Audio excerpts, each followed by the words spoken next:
2025 എന്ന് പറയുന്ന വർഷം തുടങ്ങിയതും ദാ കഴിയാറായി. തിരിഞ്ഞു നോക്കുമ്പോൾ എനിക്ക് ഒരുപാട് അച്ചീവ്മെൻറ്റ്സ് ഉണ്ടായ ഒരുപാട് സന്തോഷം പകർന്നിട്ടുള്ള ഒരു വർഷമാണ് കേട്ടോ 2025. ഞാൻ പോലും ആഗ്രഹിക്കാത്ത ഒരുപാട് കാര്യങ്ങളാണ് എൻ്റെ ലൈഫിൽ എനിക്ക് കിട്ടിയത്. അതുപോലെ പുതിയതായിട്ടുള്ള ഒരുപാട് റെസ്പോൺസിബിലിറ്റീസും ഒരുപാട് പുതിയ ആളുകളെ പരിചയപ്പെടാനും പുതിയ പുതിയ സൗഹൃദങ്ങൾ നേടിയെടുക്കാനും ഒക്കെ എനിക്ക് കഴിഞ്ഞിട്ടുള്ള ഒരു വർഷം കൂടിയാണ് കേട്ടോ 2025.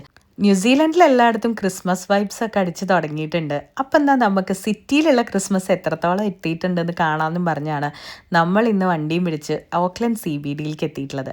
ഞങ്ങൾ സൗത്ത് ഓക്ലൻഡിലായതുകൊണ്ട് തന്നെ അത്യാവശ്യം ദൂരമുണ്ട് ഞങ്ങൾക്ക് സിറ്റിയിലേക്ക് എത്താൻ വേണ്ടിയിട്ട്. സാധാരണ നമ്മൾ കാറിലാണ് വരാറുള്ളത്. പക്ഷേ ഇന്നൊരു ചേഞ്ചിന് നമ്മൾ ട്രെയിനിലാണ് കേട്ടോ സിറ്റിയിലേക്ക് വന്നിട്ടുള്ളത്. ആഴ്ചയിൽ 2 ദിവസം ഓഫീസ് പോക്ക് ഞാൻ ട്രെയിനിലാണെങ്കിലും സിറ്റിയിലേക്ക് ആദ്യമായിട്ടാണ് ട്രെയിനിൽ വന്നിട്ടുള്ളത്.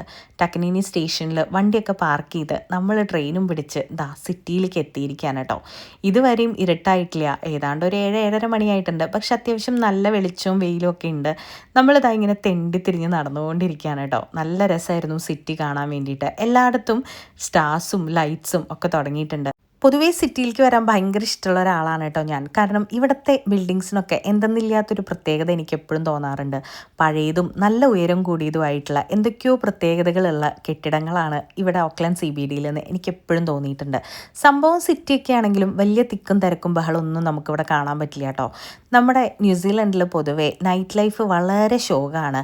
വൈകിട്ട് ഒരു 5:30-6 മണിയൊക്കെ ആകുമ്പോഴത്തേക്കും മിക്കവാറും എല്ലാ കടകളും അടയ്ക്കും. ആളുകളും വളരെ കുറവേ ഉണ്ടാവുള്ളൂ. പിന്നെ നമ്മളെപ്പോലെ ഭ്രാന്തുള്ള കുറച്ച് ആൾക്കാരായിരിക്കും അങ്ങോട്ടും ഇങ്ങോട്ടും നടക്കാനായിട്ടെങ്കിലും വരിക.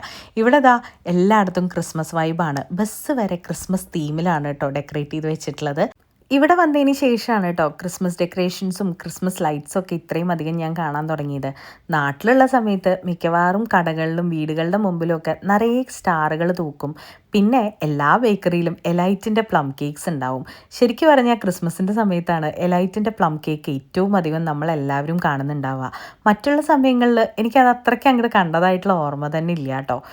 എൻ്റെ വീടിൻ്റെ സൈഡിലും ബാക്കിലും ഒക്കെ ക്രിസ്ത്യൻ ഫാമിലീസ് ആയതുകൊണ്ട് ക്രിസ്മസിൻ്റെ തലേദിവസം രാത്രി പള്ളിയിൽ നിന്ന് ക്രിസ്മസ് കരോൾ ടീം വരും കേട്ടോ. അതിൻ്റെ ഒപ്പം ഒരു സാന്റാക്ലോസും ഉണ്ടാവും. നമ്മൾ കേട്ടിട്ടുള്ളത് സാന്റാക്ലോസ് കുട്ടികൾക്ക് ഗിഫ്റ്റ് തരുന്നല്ലേ.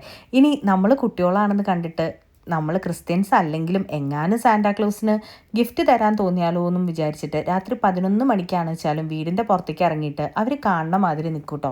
പക്ഷേ നമ്മുടെ കൂട്ടത്തിൽ വരുന്ന സാന്റാക്ലോസിന് നമ്മളെ വലിയ മതിപ്പൊന്നും ഉണ്ടാവില്ല. പിന്നെ വലുതായി കഴിഞ്ഞ് കഴിഞ്ഞപ്പോൾ നമ്മുടെ ഫ്രണ്ട്സും ക്ലബിലെ ചേട്ടന്മാരും എല്ലാവരും കൂടെ ഒരുക്കുന്ന ക്രിസ്മസ് പാർട്ടിയും ക്രിസ്മസ് കരോളും ഒക്കെ ആയിരുന്നു. ഇതൊക്കെയായിരുന്നു ചെറുപ്പത്തിലെ ക്രിസ്മസ് ഓർമ്മകൾ. ഇന്നിതാ വലുതായിട്ട് ഈ ക്രിസ്മസ് ട്രീ ഒക്കെ കാണുമ്പോൾ അതിലേക്കുള്ളൊരു തിരിച്ചുപോക്ക് കൂടിയാലേ. അപ്പം ശരി, പിന്നെ കാണാം കേട്ടോ.